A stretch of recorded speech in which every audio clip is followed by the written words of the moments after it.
Alors, le cycle de cette année en études politiques portera sur gouverner les territoires, sur les configurations de pouvoir aux politiques publiques localisées.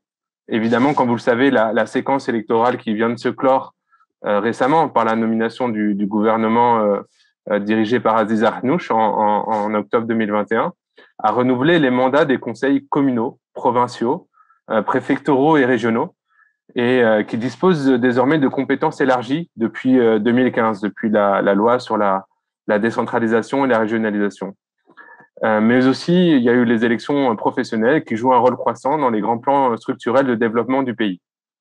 La question des politiques publiques, de leur efficacité et surtout de leur adéquation avec les attentes profondes des citoyens a été au centre des campagnes électorales locales, avec une participation urbaine relativement faible et une participation rurale toujours élevée. Ça, on en traitera dans un autre séminaire consacré aux données électorales.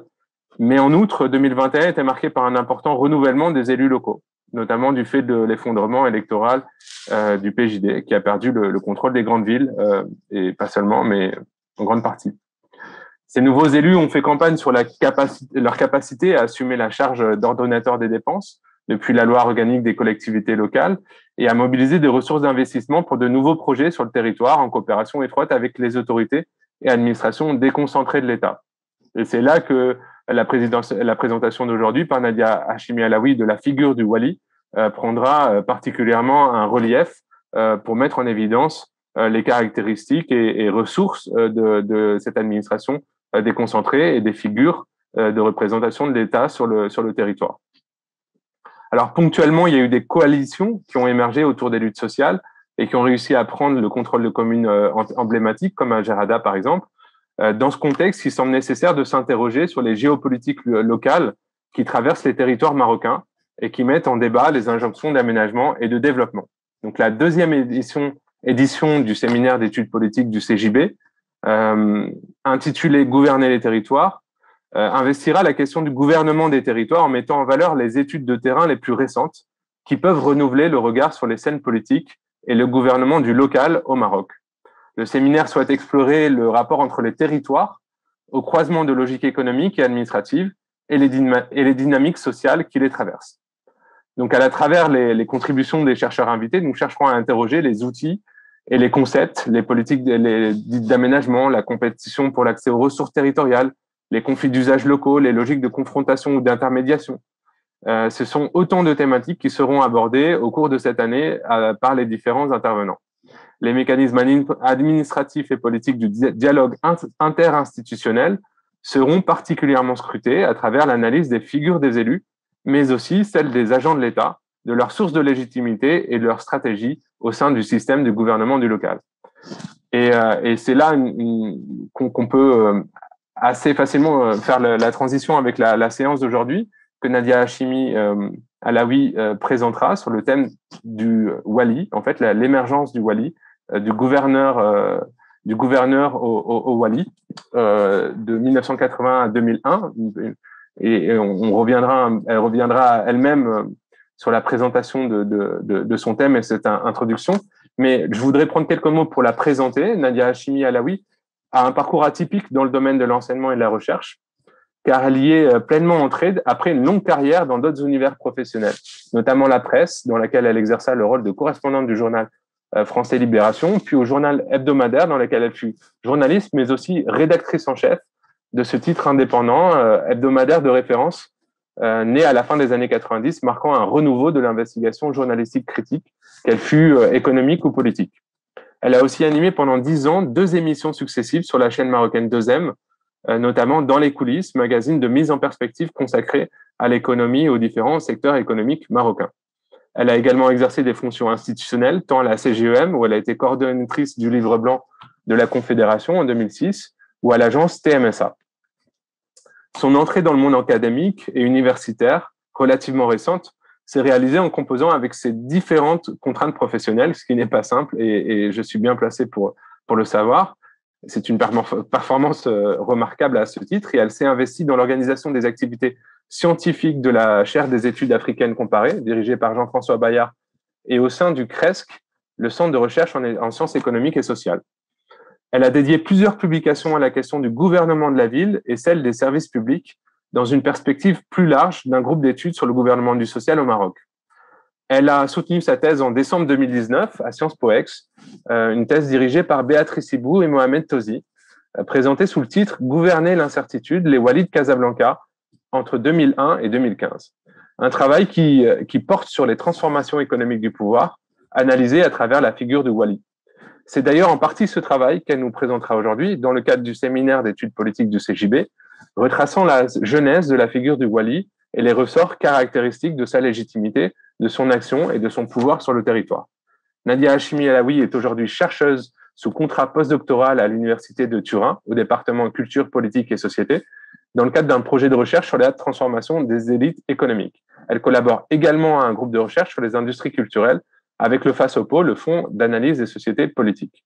Elle est également secrétaire générale du CRESC, le Centre de recherche et d'études sur les sociétés contemporaines, et chercheuse associée au laboratoire Mésopolis de l'Université Aix-Marseille, en collaboration avec Sciences Po Ex, un laboratoire habilité par le CNRS.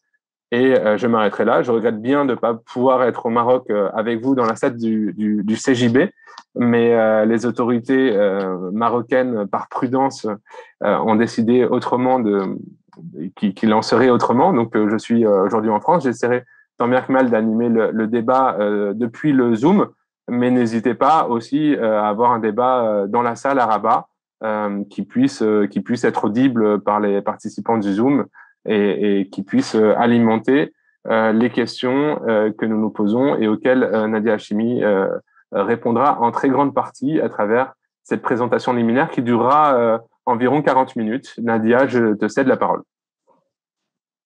Merci beaucoup Olivier.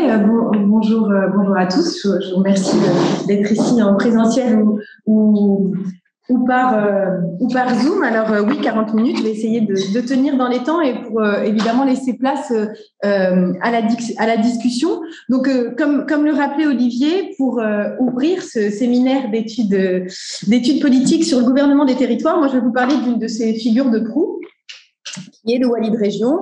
Le Wali, tout le monde le connaît, hein, il est la première autorité territoriale à l'échelle de la région, il représente le roi et le gouvernement sur le territoire et il est l'autorité déconcentrée du ministère de l'Intérieur. Et moi, je voudrais revenir ici dans cette communication sur les transformations de cette figure d'autorité et de sa spécialisation économique au tournant des années 2000.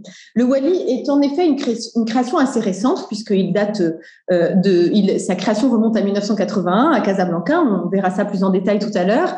Il a été créé au lendemain des émeutes et son introduction dans les villes, elle s'est faite de manière, tout au long des années 90, elle va se faire de manière progressive et empirique en fonction des circonstances. Et ce n'est qu'en 98, avec la création des régions, que son introduction va s'étendre à l'ensemble de la région. Il va être rebaptisé pour le coup Wali de région. En 2002, la figure, elle va se réinventer. Elle va se réinventer notamment avec la lettre royale sur la gestion déconcentrée, hein, qui va vraiment être l'objet de cette présentation, et qui spécialise, qui formalise d'abord les compétences du Wali, mais surtout qui le spécialise dans la prise en charge de la gestion d'investissement. Et cette lettre royale, elle va être accompagnée de l'arrivée de nouveaux entrants de Wali au profil gestionnaire qui vont mettre à distance la figure des représentants territoriaux du passé. Donc c'est ce moment que je propose de discuter ensemble parce que cette redéfinition économique des Walis au tournant des années 2000, elle augure d'un tournant dans l'exercice du pouvoir avec la managérialisation des modes de gouvernement. Donc, pour comprendre la montée en puissance de l'économie dans l'exercice du pouvoir, eh bien, je vous propose donc de revenir sur ce processus de réinvention au tournant des années 2000 et d'interroger ensemble les dynamiques qui sont à l'œuvre dans cette spécialisation économique.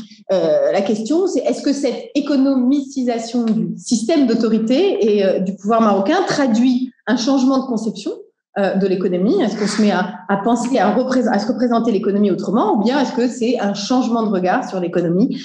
C'est précisément ce à quoi je vais tenter de répondre. Et pour ça, je vais présenter une partie de ma thèse que j'ai consacrée à la figure du Wali, comme le rappelait Olivier. L'objectif dans ma recherche doctorale, a été précisément de comprendre la signification de cette redéfinition des compétences du wali, de cette réinvention dans sa double dimension. Le processus de réinvention lui-même, que j'ai étudié dans la première partie de ma thèse, et puis, dans une seconde partie, les transformations très concrètes de cette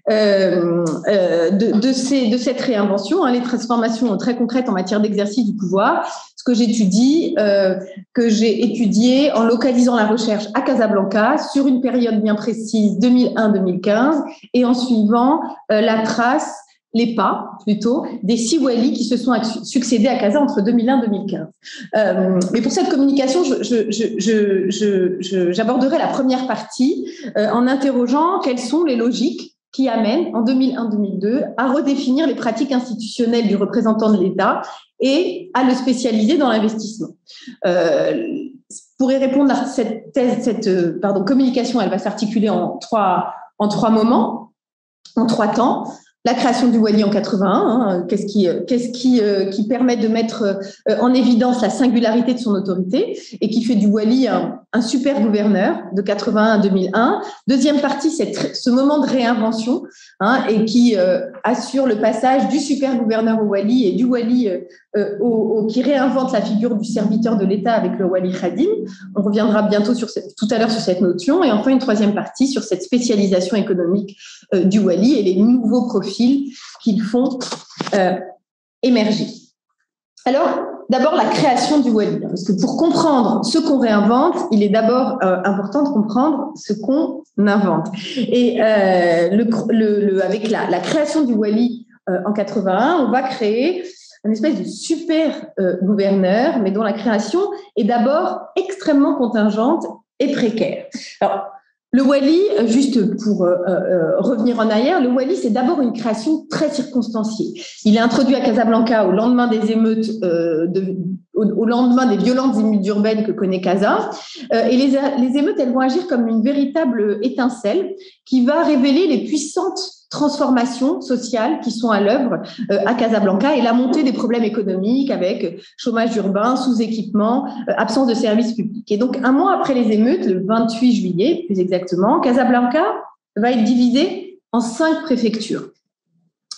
Les 4 nouvelles préfectures qui sont créées, elles vont être créées dans les périphéries qui constituent et qui ceinturent le centre-ville, à l'est, au nord, au sud et à l'est. Et ce projet de découpage territorial, il reprend un projet qui avait été annoncé 1 an avant. Simplement, les émeutes redéfinissent le projet et introduisent la question de la division de Casablanca qui n'était pas prévue dans le projet intérieur. Et donc, c'est en cela que c'est extrêmement circonstancié comme création, puisque cette densification préfectorale, eh bien, elle va faire émerger une nouvelle fonction d'autorité, la fonction de coordination préfectorale. Et celle-ci va être confiée au gouverneur de la préfecture de Casablanca du centre-ville. En l'occurrence, en 81, c'est Ahmed Fizazi, qui est gouverneur de la préfecture de Casablanca. Il est gouverneur nommé depuis mai 77, et c'est à lui qu'est confié, en plus de son poste de gouverneur, eh bien, la responsabilité de coordonner l'ensemble des préfectures. La particularité, c'est que cette nouvelle fonction territoriale, qui n'existait pas jusque-là, eh bien, son acte de naissance, c'est un discours royal. Le 28 juillet, la réorganisation de Casablanca, elle va être annoncée lors du discours de nomination des nouveaux gouverneurs et du wali de Casablanca. Et ce discours, qui est prononcé par le roi Hassan II, ce discours de nomination, eh bien, il va organiser cette fonction de coordination territoriale de 2 manières. D'abord, en lui donnant un contenu. Le roi va exprimer des attentes quand il nomme le wali Fizazi. Il explique en quelques mots que Ahmed Fizazi est nommé wali pour éviter précisément la dispersion des services publics et assurer une bonne répartition entre les préfectures des services publics. C'est les 2 mots qui expriment les attentes du roi. Et deuxième manière de donner une consistance à cette fonction territoriale dans le discours, c'est l'ordre protocolaire. En fait, l'ordre des nominations, le wali et ensuite les gouverneurs, eh bien, va créer une hiérarchie. Et c'est par cette hiérarchie protocolaire que va se distinguer la fonction du wali des gouverneurs. Donc, c'est essentiellement à travers ces ressources symboliques qu'est constituée la fonction de wali. Et en plus des ressources symboliques, eh bien, les ressources personnelles du wali lui-même vont participer à donner une consistance à cette fonction de coordination territoriale. La création du wali, elle est doublement circonstanciée parce que le personnage de Ahmed Fizazi participe à réinventer, participe à créer ce qu'on souhaitait à l'époque, c'est-à-dire une sorte d'autorité morale sur les gouverneurs et sur la ville. Ahmed Fizazi, il a 51 ans, en 81, il a construit toute sa carrière au ministère de l'Intérieur et il incarne précisément cette forme d'autorité palacienne, morale, qu'on voulait sur les gouverneurs qui étaient nommés et qui étaient, eux, de jeunes gouverneurs encore inexpérimentés. 81, 2 ans plus tard, le même scénario, on décide d'introduire un wali de la même façon à Casablanca, à Rabat. Cette décision, elle vient parce que la préfectorialisation de Casa apparaît comme un succès. Et même chose, c'est exactement sur le même principe de découpage, sauf que là, Rabat, les contraintes territoriales de Rabat, puisque elle réunit 3 villes distinctes, et notamment Rabat-Salé, oblige à créer un nouveau dispositif qui est la wilaya, qui n'était pas créé en 81, qui va être créé à l'occasion de la création du wilaya de Rabat. Mais sauf que cette wilaya, elle est d'une certaine manière une pure fiction territoriale, puisque c'est un périmètre administratif et c'est absolument pas un nouvel échelon territorial, comme l'est par exemple la préfecture de région, sur lequel le wali avait été pensé. Et donc, cette autorité qui se crée, les fondements de cette autorité, de cette nouvelle autorité territoriale qui se crée, les attentes qui lui sont associées, vont reposer essentiellement sur du symbolique, essentiellement sur de la ressource personnelle, et en cela, elle va se dissocier de la fonction de gouverneur. Les fondements d'autorité du gouverneur, qui est lui créé à l'indépendance, son pouvoir repose sur un appareil territorial et bureaucratisé. Et donc, pour comprendre qu'est-ce qui se passe, pour comprendre quels sont les fondements historiques qui font émerger une autorité qui est d'un côté gouverneur, dans une phase gouverneur, de l'autre wali, mais qui ne repose pas sur les mêmes fondements, il faut s'intéresser, et je les aborderai très vite, aux logiques qui conduisent à faire émerger le wali. Ça permet de saisir tout le sens que prend cette autorité. Avec la création du wali à Casablanca, dans un même mouvement, on apporte 2 réponses, en fait, pour faire face à la contingence des émeutes et pour faire face aux changements sociaux. D'un côté, on va chercher à renforcer l'emprise territoriale de l'État, densification territoriale, densification de l'appareil administratif territorial, qui fait émerger cette fonction. Et puis de l'autre, on va chercher à renforcer l'emprise symbolique et personnelle de l'autorité en ravivant la dimension charismatique de l'autorité. La création du wali, elle renvoie aux figures de représentants du sultan dans le Maroc précolonial et qui tiraient leur légitimité dans l'exercice de leur pouvoir, essentiellement de l'autorité royale, et dont les ressources étaient essentiellement le protocole ou des symboles protocolaires. Le wali, avec la redéfinition du titre de Ahmed Fizazi, qui s'appelle plus gouverneur, mais qu'on va appeler wali, et qui étymologiquement, le wali veut dire une autorité sûre. C'est un terme qu'on retrouve qui est un référentiel coranique. Donc le wali, c'est une autorité sûre, c'est une autorité surplombante, et c'est surtout une autorité qui n'a pas vocation directe à gouverner, puisque les attentes, je les ai expliquées, elles sont là pour éviter la dispersion et le déséquilibre des services publics entre les préfectures. Donc, à partir du titre, à partir des attentes, le roi Hassan II, en fait, ravive là une conception de l'autorité qui comprend l'emprise sur les populations, non pas en termes de contrôle direct et administratif par la territorialisation, mais plutôt en termes symboliques et personnels. Et donc le Wali est au croisement de ces deux rationalités, de ces deux manières de concevoir l'État, qui chacune s'inscrivent dans un temps, l'un dans la continuité du processus de formation de l'État colonial, et l'autre, elle renvoie au temps long de l'État marocain. Et donc, cette réinvention, elle répond bien évidemment au contexte qui est en pleine transformation sociale. Et elle va s'introduire, elle va être introduite sur le même principe à Casa au tournant des années 90, lors des émeutes à Fès, Meknès, mais surtout ensuite par anticipation des émeutes, puisque toutes les villes de plus d'1 million d'habitants, à partir de 94, vont être dotées d'un wali, avec l'idée que les émeutes sociales étaient précisément incontournables compte tenu des changements sociaux. Donc, qu'est-ce que ça produit, cette compénétration, enfin cette synthèse, ce produit de deux conceptions de l'autorité?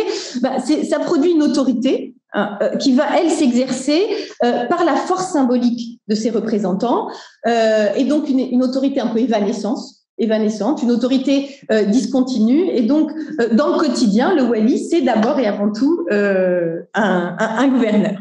Alors, qui sont les gouverneurs dans les années 90? Ce sont essentiellement, qui sont les walis, dans les années 90? Ce sont essentiellement des gouverneurs expérimentés. De 1980 à 2001, il y a eu 14 walis, 30 nominations, 14 représentants. Et la fonction, elle est pensée d'abord comme un signe de reconnaissance d'une expérience, d'une maîtrise des codes et des symboles de l'autorité, mais aussi reconnaissance d'une forme de proximité au centre de pouvoir, du roi d'abord. Dans les années 80, Fizazi, Ben Chimsi sont des proches du palais. Puis dans les années 90, les walis vont être recrutés parmi les proches de Driss Batri. Et donc tout au long des années 90, cette fonction de coordination territoriale, elle va se cantonner à un caractère essentiellement énonciatif et personnalisé. Durant près de 20 ans, 81-2001, le droit administratif est totalement resté silencieux sur la fonction, sur les contours de la fonction wilayale. Et donc, c'est ces super gouverneurs, en fait, qui vont inventer la fonction. Et c'est précisément du fait de cette absence de reconnaissance institutionnelle que la lettre royale sur la gestion déconcentrée, en 2002, va marquer un véritable tournant. Parce que, pour la première fois, des compétences vont être formalisées, une assise institutionnelle va être donnée au wali. Alors, juste avant de rentrer sur cette deuxième partie, un petit rappel du contexte. On est en 2002, en pleine transition de règne. Le roi Mohamed VI est monté sur le trône en 99. Configuration inédite aussi du pouvoir, puisqu'on a d'un côté une transition de règne, mais aussi un gouvernement d'alternance. L'opposition est au pouvoir depuis 98, donc c'est une configuration absolument inédite pour le pouvoir marocain. Et c'est aussi 2002, un moment où le ministère de l'Intérieur commence tout juste sa mue. 6 mois. Oui, je compte mal. 6 mois, en juillet 2001, 6 mois avant la lettre royale, de nouveaux profils de walis sont nommés dans les grandes villes urbaines. 9 walis nommés. Sur les 9, 7 d'entre eux sont extérieurs au cœur du ministère de l'Intérieur, ce qui n'est pas forcément très nouveau. Ce qui est nouveau, c'est que ils ont en commun d'être tous lauréats des grandes écoles françaises d'ingénieurs et tous ont eu une fonction managériale. Et après la lettre et après cette nomination, nouveau ministre de l'Intérieur aussi, là encore, un nouveau profil, Driss Jetou, en septembre, est nommé ministre de l'Intérieur. Et un mois plus tard, l'élaboration d'une lettre, excusez-moi, pardon, j'ai un cri de un mois plus tard, la lettre est annoncée, l'élaboration d'une lettre royale qui va se concrétiser en 2002. Donc, qu'est-ce que c'est que cette lettre royale? On l'a remise dans son contexte. C'est d'abord un véritable effort de normalisation de la figure du wali. La lettre royale, je ne vais pas rentrer dans le détail, on pourra dans la conversation, mais elle organise la déconcentration de la gestion administrative de l'investissement et ce faisant, elle va conférer des compétences et des ressources administratives au wali. Elle va lui conférer pour la première fois une responsabilité formelle de gouvernement. la gestion de l'investissement, et des ressources, une ressource internationale, institutionnelle, la création des centres régionaux d'investissement. Et dans la foulée, à la suite de la lettre royale, eh bien, cette lettre royale, elle va donner lieu à la publication de décrets et d'arrêtés administratifs. Donc, un tournant, parce que, comme je le disais auparavant, le Wali tirait ses ressources administrative et institutionnelle, essentiellement de son cumul de fonctions avec celle des gouverneurs. Donc, c'est en ce sens que la création des CRI, par exemple, est une innovation majeure parce qu'elle introduit pour la première fois une structure institutionnelle qui dépend du Wali en propre et non pas du Wali parce qu'il est gouverneur. Et deuxième innovation importante, je l'ai évoquée, c'est la question de la responsabilité qui est pleinement affirmée. Mais en même temps, cette normalisation, eh bien, elle se fait, on pourrait dire, avec deux pas de côté. D'une part, l'institutionnalisation, elle est partielle, elle se fait au niveau de l'investissement et dans l'économie.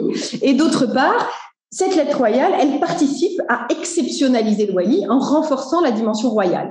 L'effort de normalisation, l'intégration de l'autorité du Wali dans l'appareil institutionnel de l'État, d'accord, c'est-à-dire, et on est en plein dans un mécanisme assez classique de consolidation de cette fonction de représentant territorial de l'État, pleine consolidation de l'État-nation, eh bien, elle se fait à travers la lettre royale qui, lui, est là encore un dispositif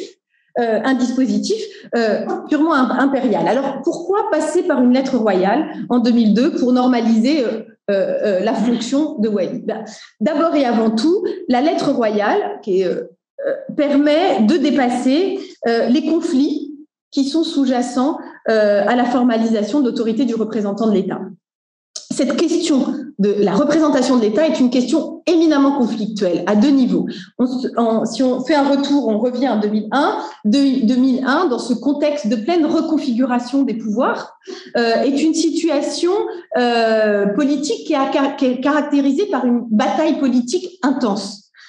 Et qui va prendre deux grands chantiers, la bataille pour l'investissement. Elle est dans ce contexte de transition de règne au cœur des enjeux de pouvoir au sein de l'appareil gouvernemental, entre les ministres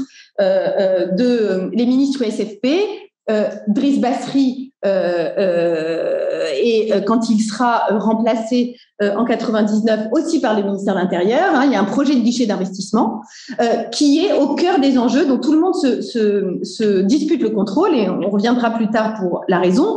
Donc, première grosse bataille d'investissement, mais surtout la question du renforcement des compétences des Wali avait été un objet de fort conflit politique un an plus tôt, à l'occasion du projet de déconcentration administrative.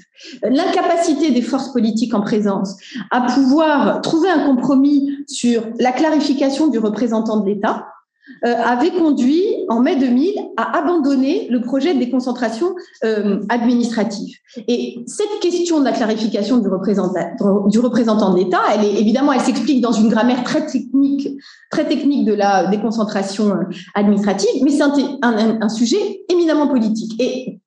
Et d'autant plus dans ce moment de transition de règne, puisque la responsabilité du Wali soulève Wali-gouverneur, elle soulève deux questions de taille. Devant qui est responsable le Wali? Est-ce que c'est devant le roi, devant le gouvernement? Qui représente le Wali?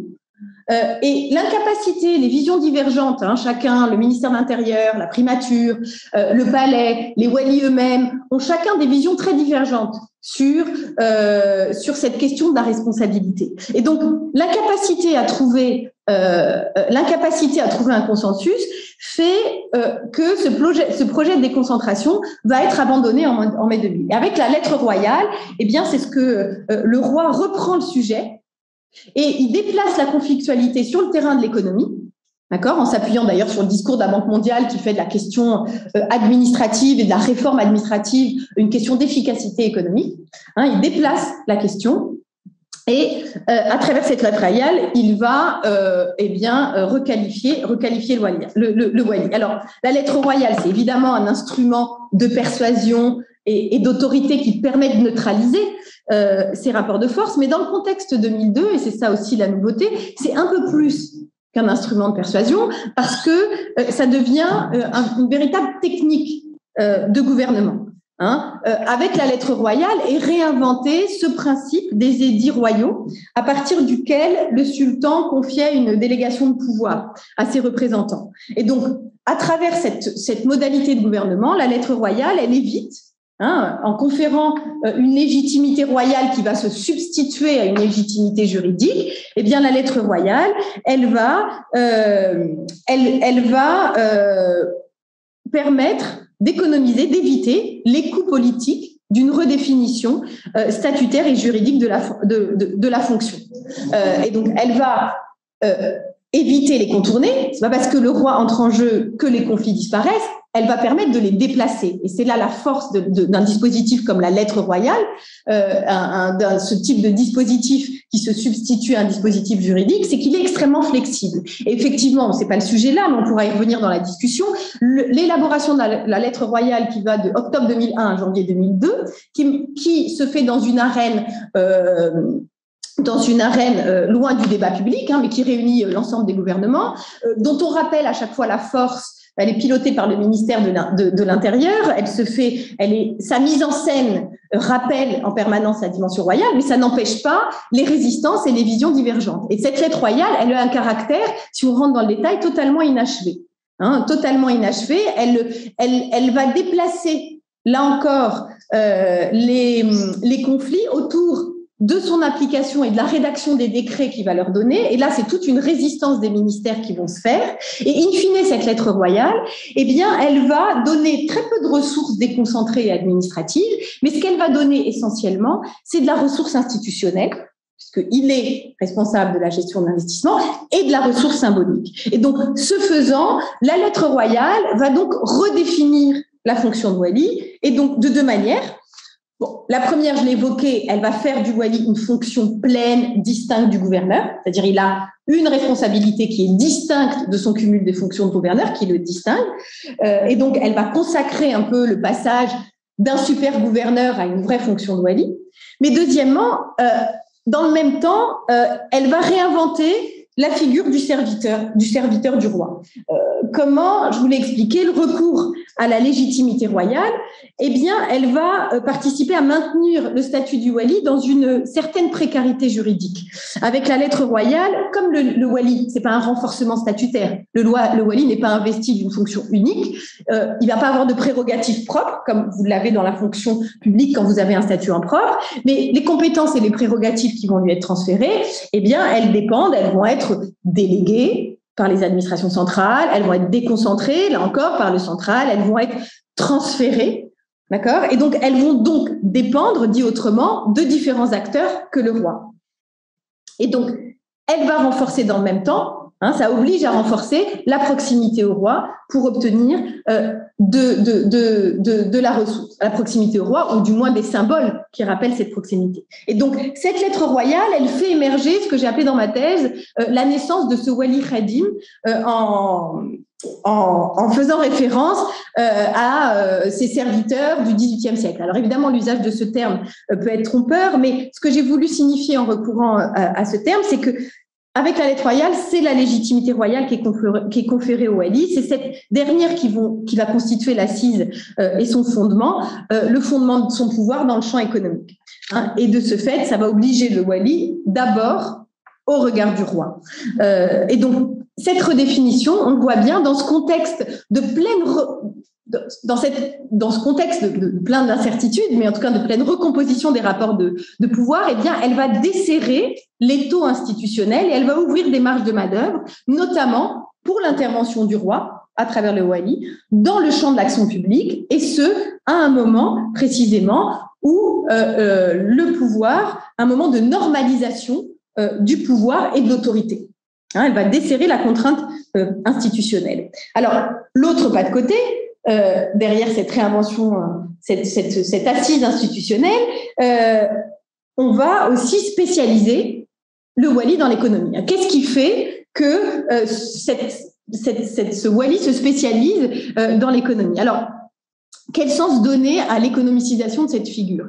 Dans la littérature et dans les travaux de sciences politiques, l'interprétation qui est donnée pour définir pour expliquer la redéfinition économique du Wali, mais de manière générale, de l'autorité dans le contexte des années 2000, eh bien, elle est mise sur le compte de la faculté historique qu'a la monarchie marocaine, qu'a le pouvoir, à toujours s'adapter et se réinventer, et notamment en jouant des influences extérieures pour se réinventer. 2000, c'est le moment à l'international de la montée de l'économie sur la scène internationale. Et donc, on a, dans les travaux de sciences politiques, une lecture extrêmement instrumentale de cette redéfinition économique du Wali.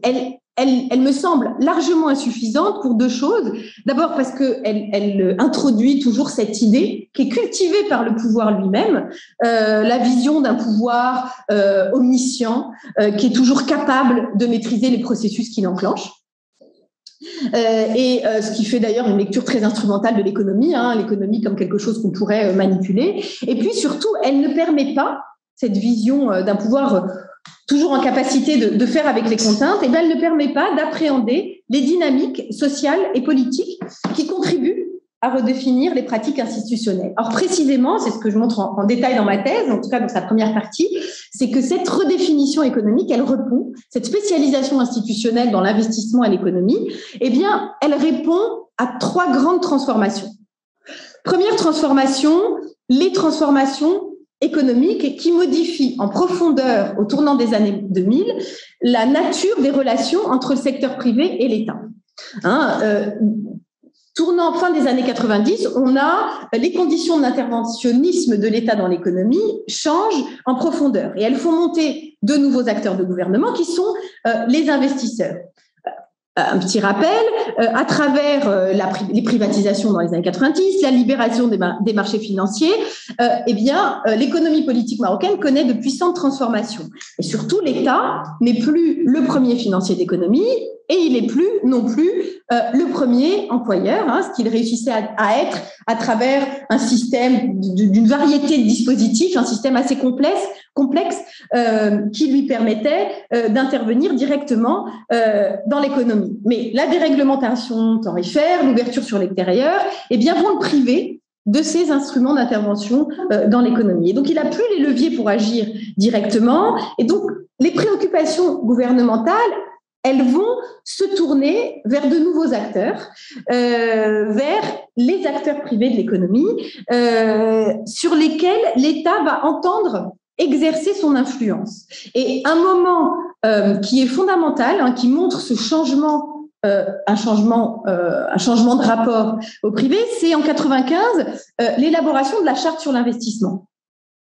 Avec l'adoption de la charte sur l'investissement en 95, on a deux nouveautés. D'abord, les efforts publics vont se concentrer sur l'acte d'investir et non plus sur l'organisation sectorielle de l'investissement. Le rôle de l'État va être non plus, comme il le faisait jusque-là, à travers les codes d'investissement, mais à travers une vision très macro et très nationale des investissements. Le rôle de l'État va consister sa performance économique va être liée aux conditions d'attractivité de l'État. Et deuxième grande nouveauté, donc la puissance publique, c'est ça, elle va se redéployer sur les conditions d'exercice des investisseurs. C'est l'objet de toutes les réformes économiques des années 80, qui participent à construire une nouvelle charpente juridique aux affaires, comme on le disait.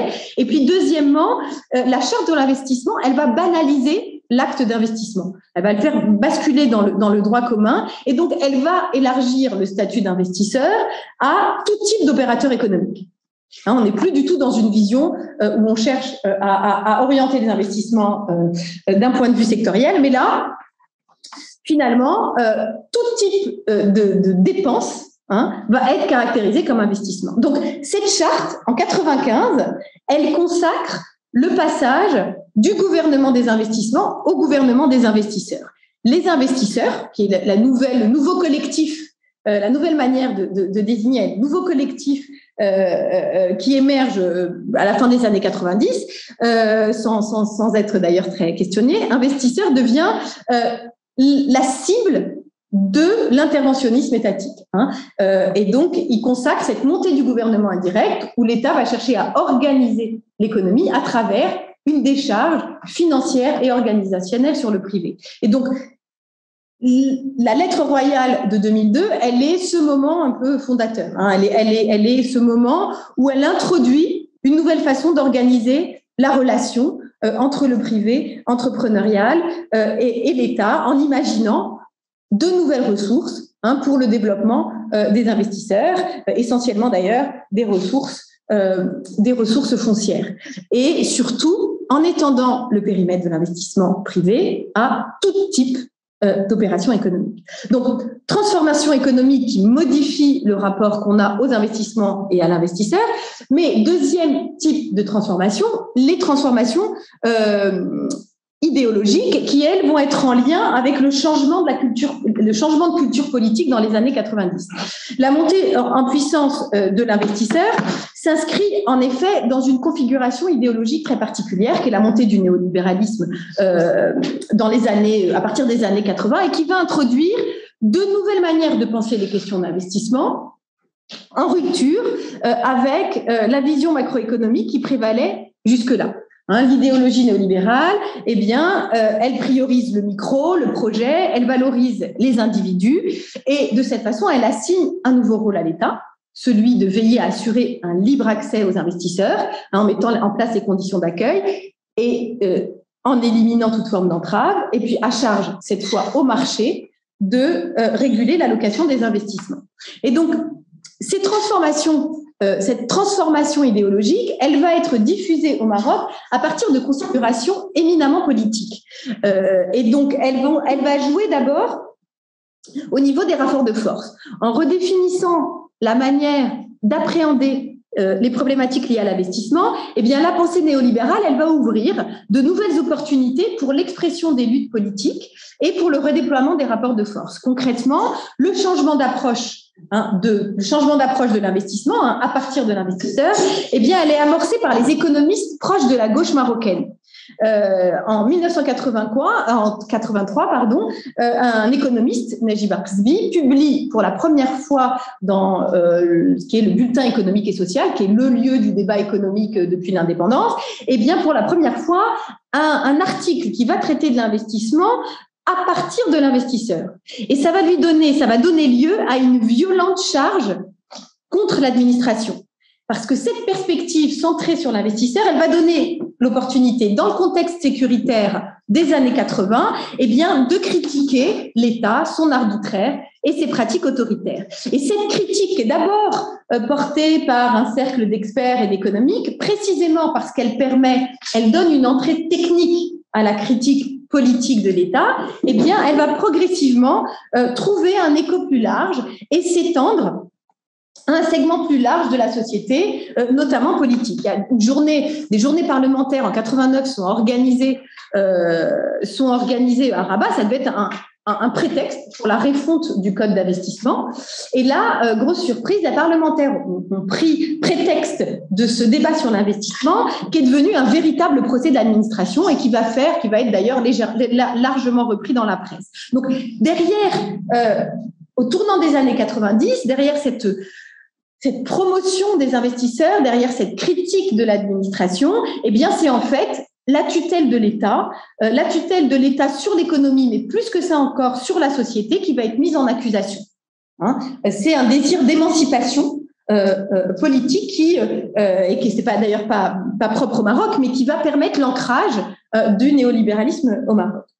Cette critique de l'administration et de l'État au nom de l'investissement privé, elle va être prise au tournant des années 90 par le roi Hassan II lui-même, qui va reprendre cette critique et qui va non seulement l'amplifier, mais qui va la diffuser au tournant des années 90. Alors, Hassan II va faire de la libéralisation de l'investissement privé, de la réforme de l'administration au nom de l'investissement privé, le support à l'ouverture politique dans les années 90.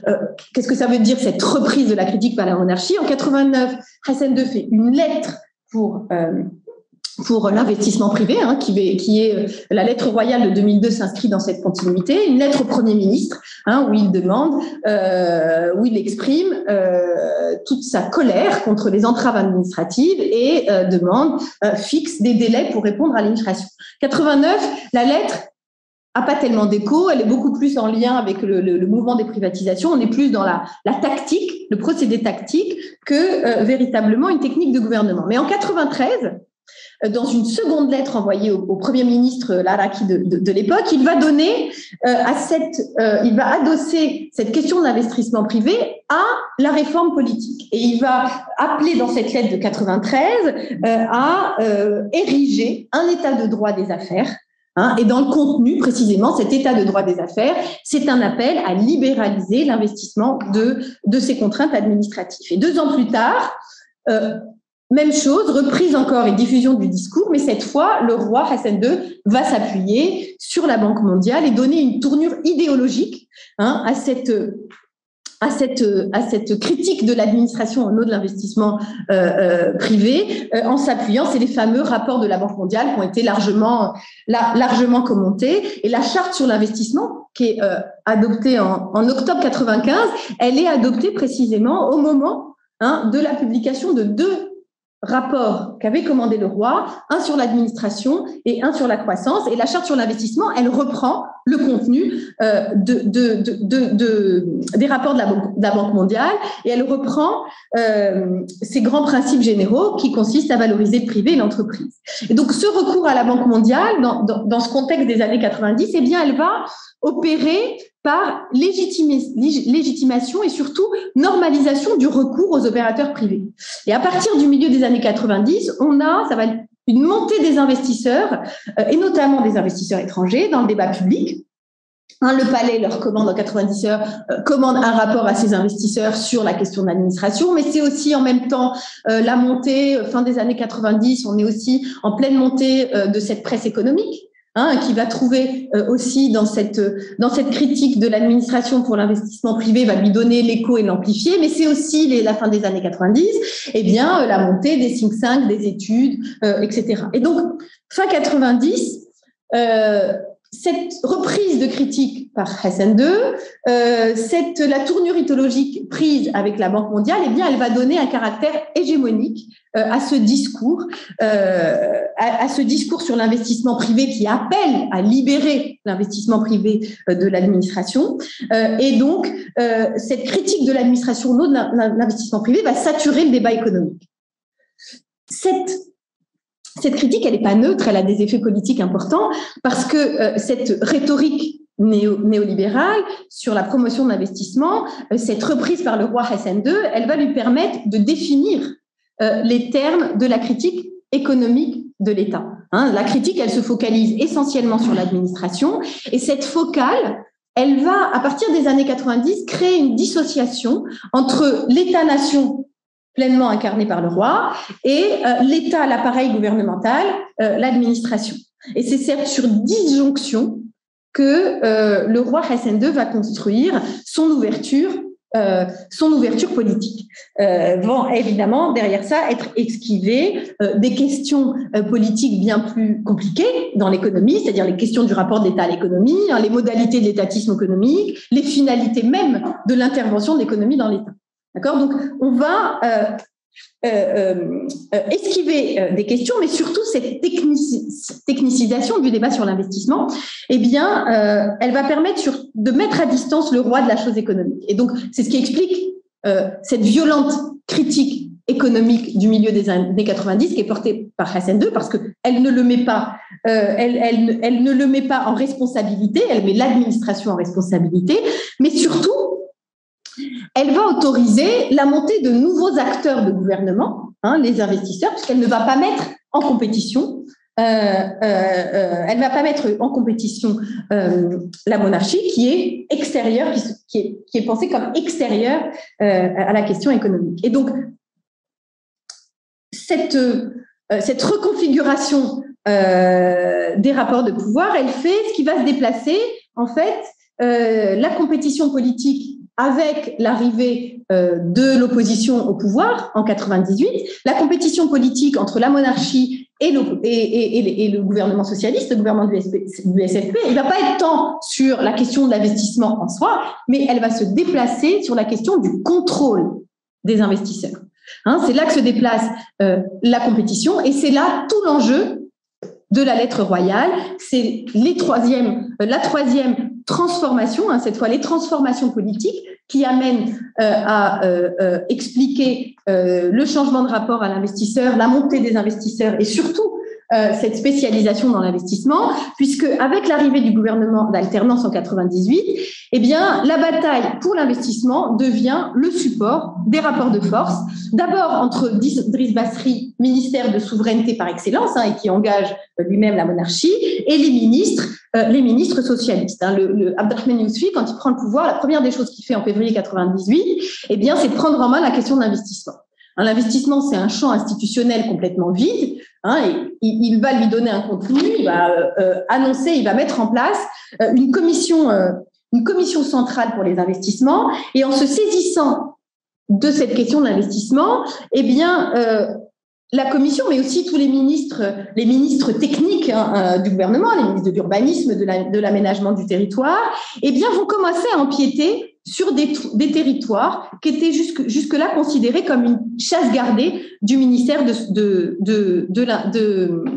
du ministère de l'Intérieur. Parce qu'au nom de l'investissement, il faut déconcentrer, il faut réformer les agences urbaines, il faut lutter contre la bureaucratie administrative. Et donc, c'est autant de domaines qui étaient réservés jusque-là au ministère de l'Intérieur. Donc, ces luttes, je vais les passer en détail pour ne pas prendre trop de temps, mais on pourra en venir dans la discussion. Mais ces luttes vont redéfinir les frontières entre le ministère de l'Intérieur et les ministères techniques. Et surtout, elles vont faire apparaître les transformations, la perte d'emprise du ministère de l'Intérieur sur l'économie.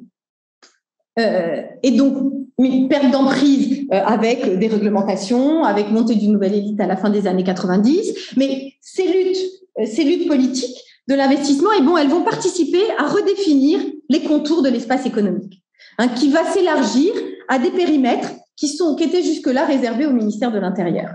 Et donc, ce sont l'ensemble de ces transformations économiques, idéologiques, politiques, qui vont faire émerger le Wali facilitateur de l'investissement. Cette dynamique, elle est portée par cette transformation des rapports de pouvoir. Elle ne relève pas tant d'une conception différente de l'économie, mais elle procède plus d'un élargissement de l'espace économique à des domaines qui n'étaient pas appréhendés jusque-là comme économiques, et ce, à travers les luttes de pouvoir et de la compétition politique. Pas un changement de conception de l'économie, mais plutôt un changement de regard sur l'économie. Alors, pour finir, qu'est-ce que ça produit, ce changement de regard ? Qu'est-ce que ça va très concrètement produire dans le contexte de 2002 ?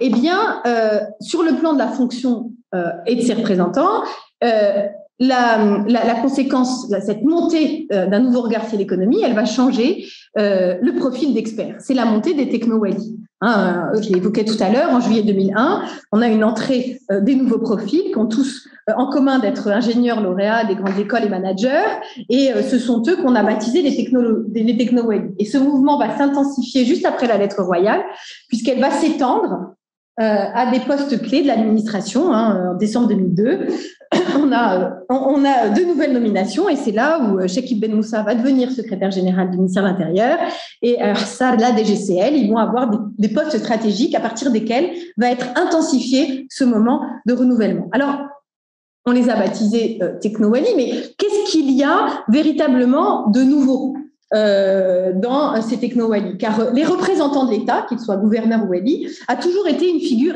éminemment technocratique. Et donc, ce qui change en 2001, c'est la nature des expertises et des savoir-faire de gouvernement et des savoirs de gouvernement du représentant de l'État. Parce que la figure d'expert a toujours été valorisée. Pour ça, il faut revenir sur la trajectoire historique du gouverneur. Là encore, je vais pas passer du temps, mais il y a deux grandes figures d'experts dans la trajectoire historique des représentants de l'État au Maroc. Il y a la figure du gouverneur militaire, dans les années 60-71, l'administration territoriale se militarise avec l'arrivée à l'époque de gouverneur des militaires. Et alors, évidemment, les militaires, dans les années 60, il faut se replacer dans les années 60. Les militaires, c'est la figure monarchique par excellence, mais c'est surtout dans les années 60, les militaires incarnent l'idée d'une efficacité technique et d'une modernité technique.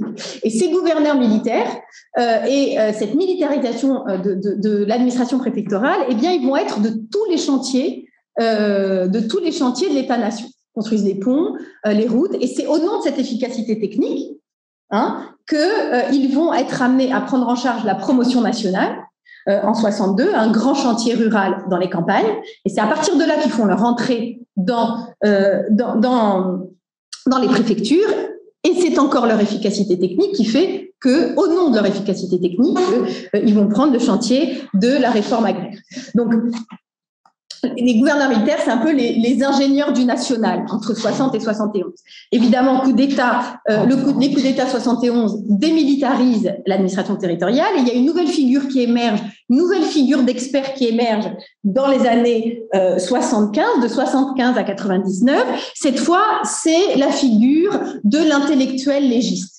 Les gouverneurs sont tous recrutés au sein des universités, ils ont un profil juriste et ce changement, ces nouvelles expertises, eh bien, elles accompagnent les transformations politiques, l'ouverture du jeu politique. L'exercice autoritaire va changer de forme, on a besoin de nouveaux instruments, droit administratif, tutelle, assistance technique. Donc, un rapide retour sur cette trajectoire pour montrer que finalement, cette figure d'expert a toujours été valorisée. Et ce qui change, eh bien, c'est la nature des savoirs.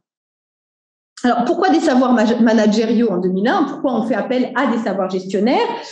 D'abord, ces transformations économiques, je l'ai évoqué rapidement et là encore, je vais être encore plus rapide pour pas prendre trop de temps. Les transformations économiques avec la déréglementation de l'économie, elles modifient en premier et en profondeur d'ailleurs à la fin des années 90 les modalités d'intervention de l'administration territoriale dans l'économie. Deux types de modalités d'intervention des gouverneurs, c'est le contrôle et la supervision. C'est à travers les commissions et la tutelle ou à travers les commissions d'enquête et de contrôle que les gouverneurs et walis intervenaient dans l'économie. Or, avec la déréglementation de l'économie, la question de contrôle, toute la division économique des préfectures, qui était la division emblématique dans les années 70, n'a plus grand-chose à faire. Mais surtout, les commissions que préside le wali et qui préside le gouverneur et wali, et ces commissions à travers l'école, à travers lesquelles il supervisait et il était en mesure d'être une espèce d'incitateur. Il avait un rôle de faire dans l'économie. Eh bien, c'est le rapport à l'autorité qui donnait toute la puissance économique du wali. Le gouverneur faisait autorité et ce changement, on a des transformations politiques dans les années 90 qui vont changer le rapport à l'autorité, faire perdre l'efficacité de ces mécanismes. Et puis, autre transformation démographique qui amène à de nouveaux savoirs gestionnaires, c'est les transformations démographiques. Pour la première fois au tournant des années 2000, eh bien, la croissance urbaine est plus importante que le rural. On a une montée de l'importance des villes à la fin des années 90 et avec elle, la montée du gouvernement indirect, puisque de nouveaux acteurs de gouvernement, en milieu des années 90, font leur apparition dans la ville. C'est les acteurs associatifs qui prennent en charge les nouvelles demandes sociales. Et puis, c'est, de manière assez timide, c'est aussi des opérateurs privés, les petits lotisseurs privés, le logement, l'habitat qui va être délégué à ces types d'opérateurs. Et puis, 97, c'est le grand moment à Casablanca. C'est le grand moment à Casablanca de la mise en délégation des services publics, du service de l'eau. Donc, cette montée du gouvernement indirect, cette montée de nouveaux acteurs de gouvernement, la culture d'autorité au sein des préfectures, très hiérarchisée, cette culture d'autorité, l'empêche de l'ouvrir sur ces nouveaux acteurs de gouvernement. Il y a un témoignage d'un wali qui a fait une thèse, Moujahid, qui explique très très bien comment c'est extrêmement toute l'ambivalence du rapport fin des années 90 de ces gouverneurs et de ces walis à ces nouveaux acteurs. Et donc, ça se fait aussi dans un contexte de transformation, je l'évoquais tout à l'heure, de transformation du rapport à l'autorité. La culture autoritaire, elle se voit de plus en plus contestée dans les instances. J'ai étudié la ville de Casablanca plus en profondeur et au milieu des années 90, à travers la tutelle, on voit comment le ministère de l'Intérieur est de moins en moins en capacité de faire passer hein, et de faire passer ce qu'il entend, avec des formes de résistance qui, encore une fois, au Maroc, les conflits ne s'expriment pas dans des termes des conflits politiques. Il y a une invisibilité du conflit politique, mais elle amène à des résistances. Et donc, ces transformations, eh bien, conduisent justement ces transformations du rapport à l'autorité. C'est précisément ce qui est déjà en conscience au ministère de l'Intérieur, déjà avec Driss Basri. En fin des années 90, il y a déjà cette idée, le ministère de l'Intérieur commence sa mue, bien avant l'arrivée de Mohamed VI, quelques années auparavant. D'abord parce qu'il y a un changement de risque, l'opposition est au pouvoir, le ministère de l'Intérieur, c'est un ministère qui s'est construit avec l'idée que le risque était un risque putschiste porté par l'opposition. Ils arrivent au pouvoir, donc le risque change, se déplace sur l'économie. Cette perte d'emprise, elle est déjà ressentie par le ministère de l'Intérieur qui, à partir de 94, on a des gouverneurs qui sont nommés et qui ont déjà ce profil managériaux. Et surtout, cette notion qu'il y a un changement de rapport à l'autorité, d'accord, et qui va être concrétisé par ce discours du nouveau concept d'autorité qui dit pas autre chose que plus de proximité, hein, et de s'ouvrir à des acteurs extérieurs. Et ce discours du concept de l'autorité, il va être Driss Basri s'en était arrogé la propriété, mais il va être écrit par un de ses proches, un ancien wali qui va être extrêmement important. Donc, tout ça pour dire que ce changement des savoirs, changement des hommes, c'est d'abord un changement des intermédiaires. C'est d'abord un changement de l'intermédiaire. Et donc, deuxième et dernier point qu'apporte la lettre, hein, qui fait dans la lettre, elle apporte des nouveaux profils, mais la lettre royale, elle apporte aussi des nouvelles ressources. Ces nouvelles ressources économiques pour le wali, il y en a deux grandes. Le CRI, hein, qui est une ressource institutionnelle. Comme je vous le disais, les conflits sur la place du wali dans le champ administratif s'est déplacé dans l'élaboration de la lettre royale et finalement le CRI n'a pas de statut, incapacité totale à trouver un consensus lors de l'élaboration de la lettre royale sur les CRI. Donc c'est une instance sans statut et sans pouvoir. Et sur la question des dérogations, l'autre ressource qu'on donne au wali, ce sont des ressources foncières, mais on lui donne pas des ressources foncières, on lui redonne la possibilité, hein, de déroger à la règle. Donc, ce qu'on lui donne, c'est pas des moyens pérennes, d'accord ? C'est absolument pas des moyens pérennes, mais c'est plutôt des opportunités plus que des moyens. Et donc, en somme, pour conclure, ce qui change avec cette spécialisation institutionnelle, cette redéfinition du wali, ce sont plutôt les conditions d'intermédiation. Les walis qui sont ces intermédiaires, les représentants territoriaux de l'État qui sont les intermédiaires privilégiés de l'État dans ses rapports à la société, nécessitent, au tournant des années 2000, d'avoir de nouvelles compétences, de nouveaux savoir-faire et de nouveaux profils. Donc pour conclure, je voudrais souligner 3 points que fait ressortir cet argument que je vous ai synthétisé en quelques temps. D'abord, la lettre royale, la montée du wali investisseur, elle procède pas tellement d'un changement dans la manière dont l'État conçoit l'économie, mais plutôt un changement, une transformation des conditions et de l'environnement de l'économie dans laquelle l'État est amené à intervenir. Avec la redéfinition économique du wali, eh bien, on change le dispositif d'intermédiation entre l'État et la société. Ce sont les conditions d'intermédiation du wali et de l'exercice de son pouvoir de médiation qui sont pleinement modifiées. Et le renouvellement des profils, même chose, renouvelle ces figures de la médiation et de leur expertise intrinsèque. Et donc, ces transformations, elles accompagnent un changement dans l'art de gouverner au début des années 2000, qui va être un art de plus en plus indirect de gouvernement en s'appuyant sur les autres. Et deuxième conclusion qu'on pourrait tirer, c'est que ce que montre cette redéfinition et tout le processus à partir de laquelle il se fait, c'est que l'économie n'est pas considérée comme une sphère autonome à gouverner, mais plutôt comme l'élargissement de l'espace social. À travers cette redéfinition économique du wali, mais de l'autorité, il n'y a pas de raisonnement économique, mais un raisonnement social sur l'économie. Et donc, elle traduit un rapport impérial à la population. Il ne s'agit pas tellement de gouverner l'économie, mais il s'agit plutôt d'intervenir de façon ciblée et discontinue dans l'espace social pour assurer l'ordre public et social. Voilà. Alors, juste, et je redonnerai la parole à Wally, évidemment, dans ma thèse, j'ai pu suivre six Wally